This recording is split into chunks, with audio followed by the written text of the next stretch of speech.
A lot of people wonder if gentle parenting is effective, if it's not effective. In this video, we're going to be talking about how gentle parenting actually affects kids. You'll notice on this channel, if you happen to look through my videos, that there are some videos that actually say the title gentle parenting. And that's because I knew that it was a trend that was developing at the time, and I knew people were looking for gentle parenting, but I also knew that there were problems with the gentle parenting movement that has been out there, and I wanted to give people another alternative, something that would be gentle, something that would be caring, that would understand the feelings and emotions of people, something that would lead toward connectedness and good communication, but would not lead toward entitlement, that would not lead toward victimization, that would not leave a person stuck in an emotional place or making excuses, and would definitely hold a person accountable too, and give a person an opportunity to take full responsibility for themselves,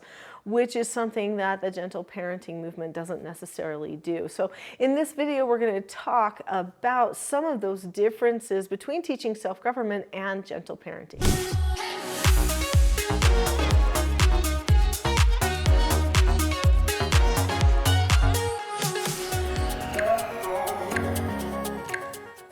The primary goal of gentle parenting is emotional validation, which means that the person is supposed to feel like their emotions are okay, and that they're understandable, and that it's okay to have emotions, which is true. Having emotions is part of being a human, and it is okay. But teaching self-government's ultimate goal is for a person to be able to have the knowledge and the skills to be able to have self-mastery, so that they can actually fix their outcomes instead of just declare, I feel something, which is significantly different. When a person learns self-government, they learn the cause and effect of any given situation. They possess a knowledge of their own behaviors so that they can control them. They're constantly analyzing themselves. They're planning where they're headed in the future. So it's not just about what happens to me in the minute, but it's about what I hope to accomplish, what version of myself I feel like I ought to become. And so it's this process of becoming instead of just a process of dealing with something, coping, or identifying, which I feel like is very remedial when we're talking about trying to help somebody understand how to solve their problems. The very first step is, wait, I might have a problem here. This is what I feel, or this is an emotion that I'm feeling. So emotions are like a flag where you recognize, oh, I think there's something that has to be adjusted, or I've got a problem that I need to solve. That's the point of an emotion, to alert you that there might be a problem. But if we just stick with emotional validation, then suddenly the person does not get the opportunity to see where they're going to go from there. Well, so how do I solve this problem? Okay, I've got one. Great, we can commiserate together, but does that really help me? The teaching self-government approach to parenting focuses on governing your thoughts, governing your body, governing your emotions. Now, if you govern your thoughts, it actually takes care of the emotions. If you learn to recognize, wait, this is what I'm feeling. What do I want to think about this? Is this thought that I'm having going to be a productive thought or a non-productive thought? Is it true all of the time? Is there something else that's true that I need to bring up here? Should I challenge this thought a little bit to make sure that I actually want to believe it and go down that road? So the little thought, you can pause a little bit in the self-government approach and say, wait, hold on, is that what I want to think? Because that thought is what leads to now the emotion. In the gentle parenting approach, the person goes feeling, thought, emotion, and then we go, oh, you're having an emotion. And it's okay to have an emotion. Let the emotion out. Share it with everyone. I think we've seen in pop culture and political culture how that's working. I think we see grown people being very entitled in their emotions, not just children, and people are getting worn out. They're giving up on their relationships. Even parents, even mothers, which never happened in generations before, are saying, you know what, I've had enough of this. And it's because they're getting emotionally dumped on all the time, and they have their own emotions that they don't know how to sort out. And really what's happening is everyone's getting trapped in the emotional place. They don't recognize that right before they get there that they can make a different choice, that they can contemplate things differently, challenge some of those thoughts that lead to those emotions prior to. And that's what teaching self-government can help a person learn.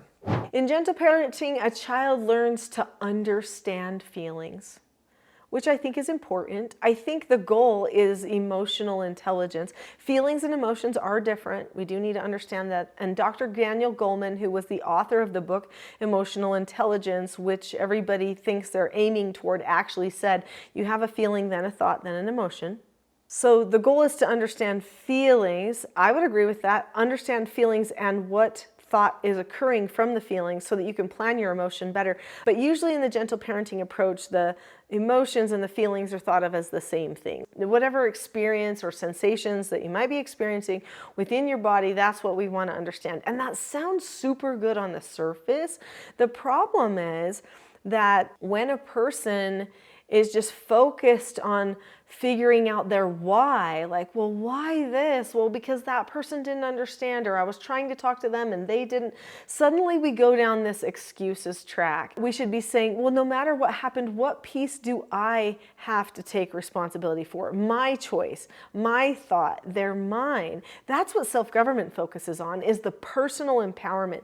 So gentle parenting, even though it's meant to be empowering, can oftentimes be disempowering and can even feel victimizing instead of empowering, and this feeling of like, I can conquer this, I can choose this, I can be deliberate, I can lead myself. If a person can't lead themselves, then who is going to lead them? What is going to lead them? We have to ask ourselves that question. In the teaching self-government approach to parenting, we teach 4 basic skills to children. We teach them how to follow instructions, accept no answers and criticism, accept consequences. Hold on, for real, accepting consequences. I know in gentle parenting, we don't talk a lot about accepting consequences.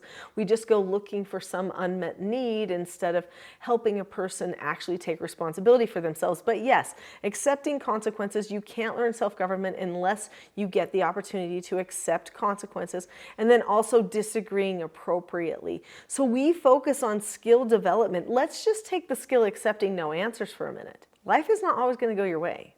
That's just how it is. Doesn't matter your age, you don't get to have control over what everybody says, what everybody does. In the gentle parenting approach, when we're looking for the why all the time, we're looking for whose fault is this? Instead of, it doesn't matter whose fault it is, how are you going to handle it? How are you going to still be okay? That's what teaching self-government asks, and says, how about you have a skill for that? How about you learn to look at the person or the situation, such as they cut you off in traffic, keep a calm face, voice, and body, because why get upset? Then say, okay, this happened to me, or disagree appropriately. When you get cut off in traffic, it's kind of hard to disagree appropriately, and then drop the subject.